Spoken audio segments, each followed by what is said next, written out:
헨젤과 그레텔. 헨젤과 그레텔은 밤늦도록 잠을 이룰 수 없었어요. 심술궂은 새어머니가 저녁밥도 주지 않고 침실로 올려보내서 몹시 배가 고팠거든요. 남매의 굶주린 배에서 계속 꾸르륵거리는 소리가 났어요. 아래층에서는 언성을 높여 다투는 소리가 들렸지요. 헨젤과 그레텔의 아버지가 말하는 소리가 들렸어요. 이제 우리는 어쩌면 좋겠소. 빵 한 덩어리밖에 남지 않았는데 아이들을 위해 빵을 살 돈이 없소. 새어머니의 쏘아붙이는 목소리가 들렸어요. 애들 신경 쓸 때가 아니에요. 당장 우리 입에 들어갈 것도 없는걸요. 애들을 내일 습해 두고 와야겠어요. 아버지가 반대했어요. 그래서야 되겠소? 들짐승에게 잡아먹히면 어쩌려고. 새어머니는 그랬으면 속이 다 후련하겠구만 하고 나직히 중얼거렸어요. 하지만 아버지에겐 이렇게 말했지요. 설마요. 나무꾼 한 사람 벌이로 넷이 먹고 살기는 힘들잖아요. 이렇게 해야 애들이라도 살아남는다고요. 아버지는 한숨을 푹 내쉬며 수긍했어요. 당신 말이 맞는 것 같소. 그 말을 들은 여동생 그레텔이 흐느껴 울기 시작했어요. 오빠 헨젤이 그레텔의 어깨에 팔을 두리며 말했어요. 울지 마. 나한테 방법이 있어. 헨젤은 옆방에서 코 고는 소리가 날 때까지 기다렸어요. 그런 다음 외투를 입고는 까치발로 집 밖으로 나섰어요. 환한 달빛이 정원 오솔길에 깔린 조약돌을 비추고 있었어요. 헨젤은 양홀주머니에 조약돌을 가득 주워 담고는 급히 방으로 돌아왔어요. 이튿날 아침 새어머니는 헨젤과 그레텔을 아주 일찍 깨우며 매섭게 다그쳤어요. 어서 일어나. 오늘 너희는 우리와 숲에서 땔감을 날라야 해. 새어머니는 작은 빵을 한쪽씩 나눠주며 주의를 주었어요. 한 번에 다 먹어치우면 안 된다. 숲속을 걷는 동안 헨젤은 뒤처져서 걸었어요. 그러면서 가끔 새어머니가 자신을 보지 않을 때마다 조약돌을 하나씩 땅에 떨어뜨렸어요. 가족은 점점 더 깊은 숲속으로 들어갔어요. 마침내 아버지가 걸음을 멈추었어요. 아버지는 나무 토막을 몇 개 주워와서 아이들이 춥지 않게 모닥불을 지피고는 아이들에게 일렀어요. 우리가 나무를 베러 가는 동안 여기서 기다리렴. 오전 내내 멀리서 아버지가 도끼로 장작을 패는 소리가 들려왔어요. 헨젤과 그레텔은 그 소리에 마음을 놓았지요. 그레텔이 희망에 차서 오빠에게 말했어요. 두 분이 마음을 바꾸셨나 봐. 그런데 점심시간이 지나도록 아버지와 새어머니는 돌아오지 않았어요. 헨젤과 그레텔은 몹시 배가 고팠지만 오래 먹기 위해 빵을 조금씩 뜯어 씹었어요. 오후가 더디게 지나가고 어둠이 내리기 시작했어요. 헨젤과 그레텔은 모닥불에 나무 토막 몇 개를 더 집어넣고 모닥불 옆에 누웠어요. 머지않아 남매는 둘 다 잠에 빠져들었어요. 헨젤과 그레텔이 잠에서 깨자 모닥불은 이미 꺼져 있었어요. 쿵쿵거리는 도끼들 소리가 여전히 들려왔지만 어둠 속에서 그 소리는 음산했지요. 헨젤은 두려움에 몸을 떨며 동생에게 말했어요. 우리 아버지랑 새어머니를 찾아보자. 남매는 소리가 나는 곳으로 걸음을 옮겼어요. 하지만 거기에는 나뭇가지에 매달아 놓은 도끼가 바람에 앞뒤로 흔들리고 있을 뿐이었어요. 그레텔이 기어들어가는 목소리로 말했어요. 우리를 버리고 가셨나 봐. 헨젤은 그레텔의 손을 잡고 말했어요. 따라와. 내가 돌아가는 길을 찾을 수 있게 흔적을 남겨뒀어. 예상대로 헨젤이 떨어뜨렸던 하얀 조약돌이 딸빛을 받아 반짝거리며 집으로 돌아가는 길을 알려주고 있었어요. 남매는 조약돌을 따라 걸었어요. 동이 트고 나서야 헨젤과 그레텔은 오두막집에 도착했어요. 문을 두드리자 아버지가 나왔어요. 아버지는 무사히 돌아온 아이들을 보고 기뻐했어요. 하지만 새어머니는 달랐어요. 그날 밤 헨젤과 그레텔은 새어머니가 또다시 아버지에게 보채는 소리를 들었어요. 새어머니가 말했어요.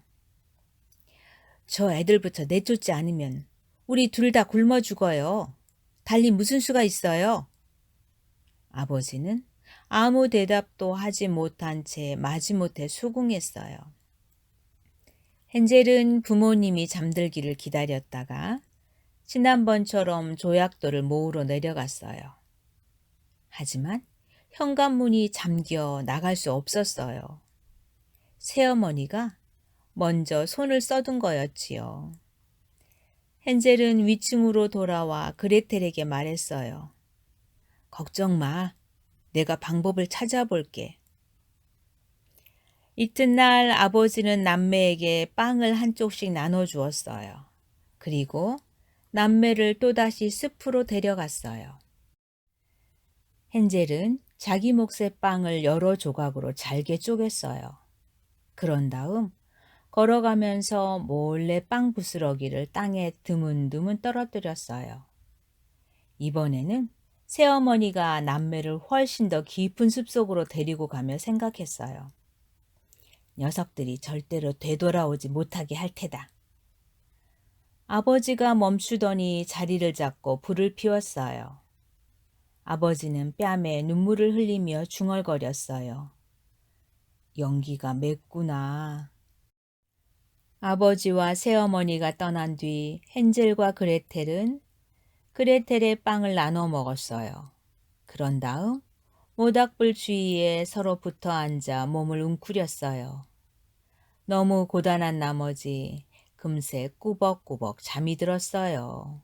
잠에서 깨자 새빨간 깐부기 불만 남고 날이 저물고 있었어요.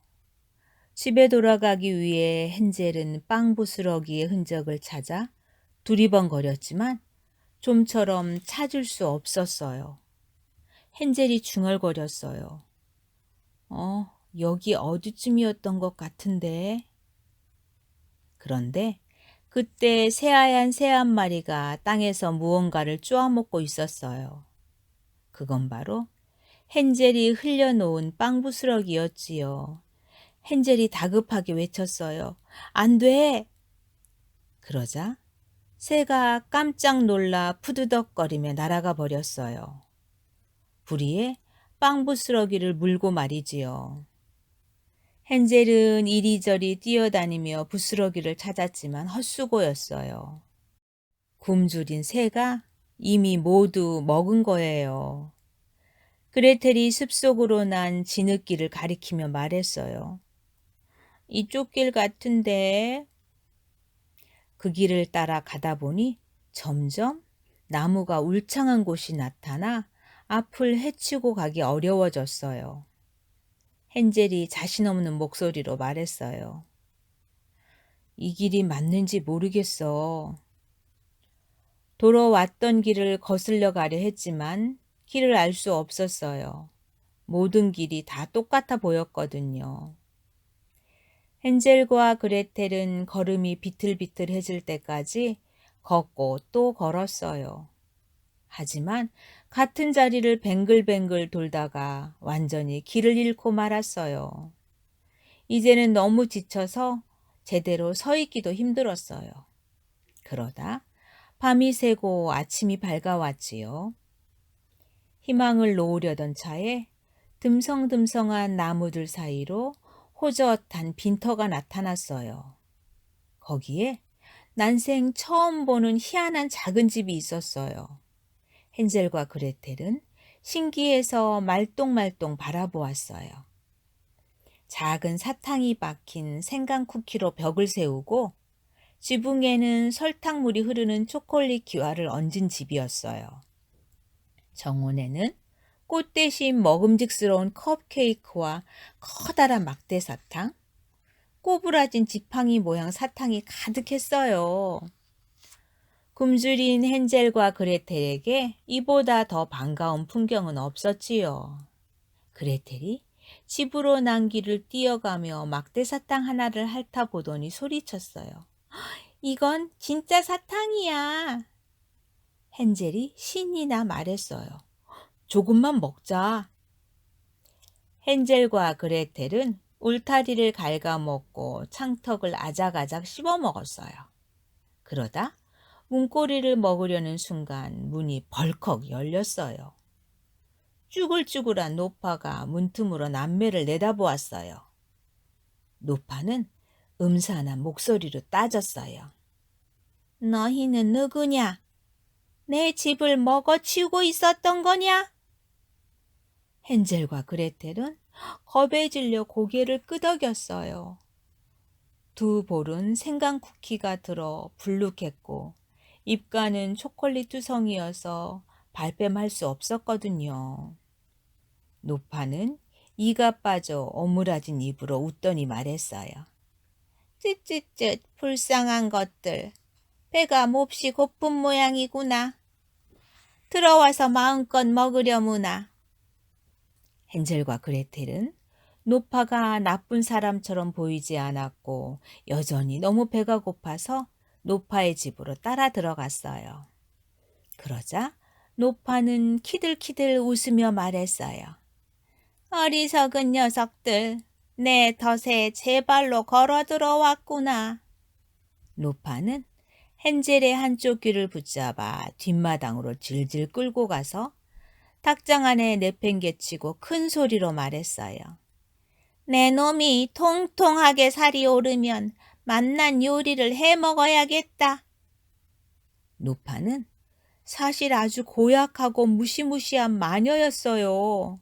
마녀는 그레텔을 데려다 노예처럼 부려먹기 시작했어요. 헨젤에게 먹일 음식도 만들게 했지요. 그레텔은 아침부터 밤까지 채소를 다듬고 썰어 스튜를 끓이고 고기와 빵을 구웠어요.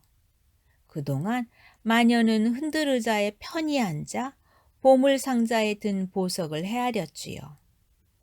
일주일 뒤 마녀는 헨젤을 가둬둔 닭장으로 갔어요. 마녀가 헨젤에게 말했어요. 어디 손가락 좀 만져보자. 얼마나 오동통해졌나. 하지만 헨젤은 노파에게 순순히 당하지 않는 영특한 아이였어요. 헨젤은 창살 사이로 손가락 대신 닭뼈를 내밀었어요. 마녀는 닭뼈를 빤히 쳐다보고는 헨젤을 다그쳤어요. 이런 비썩 마른 놈을 봤나? 마녀는 눈이 너무 어두워서 손가락과 뼈도 분간하지 못했어요. 그때부터 마녀는 그레텔을 더 혹독하게 부려먹었어요. 그레텔은 커다란 가마솥 여러 개에 걸쭉한 스튜를 끓이고 만두와 지글거리는 줄줄이 소시지 구이도 만들고 파이와 케이크도 10판 이상 구웠어요. 그러는 내내 마녀는 입맛을 다시며 맛있는 소년 조리법이 실린 요리책을 휙휙 넘겨보았어요.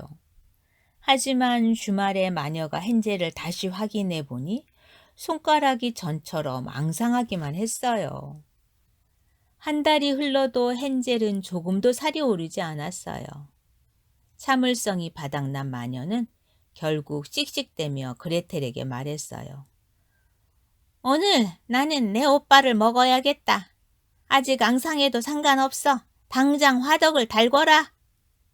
마녀는 불을 지피는 그레텔의 일거수일투족을 지켜보았어요. 마음속으로는 두 아이를 모두 먹기로 작정했지요. 마녀가 음흉하게 말했어요. 자, 내가 직접 화덕에 들어가서 잘 달궈지고 있나 살펴보렴. 그러자 그레텔은 마녀가 무슨 짓을 꾸미는지 알아차리고는 말했어요. 입구가 좁아서 저 안에는 못 들어가겠어요. 그러자 마녀가 쏘아붙였어요. 멍청한 녀석, 왜 못 들어가? 너보다 몸집이 큰 나도 충분히 들어가겠는데. 그레텔은 순진한 말투로 대답했어요. 글쎄요, 정말 어떻게 들어가야 할지 모르겠어요. 어르신께서 저보다 연륜도 많고 지혜로우시잖아요. 먼저 시범을 보여주시겠어요? 배고픔에 안달이 난 마녀는 꽃방귀를 끼더니 그레텔을 한쪽으로 밀쳐내고는 하덕문을 활짝 열었어요.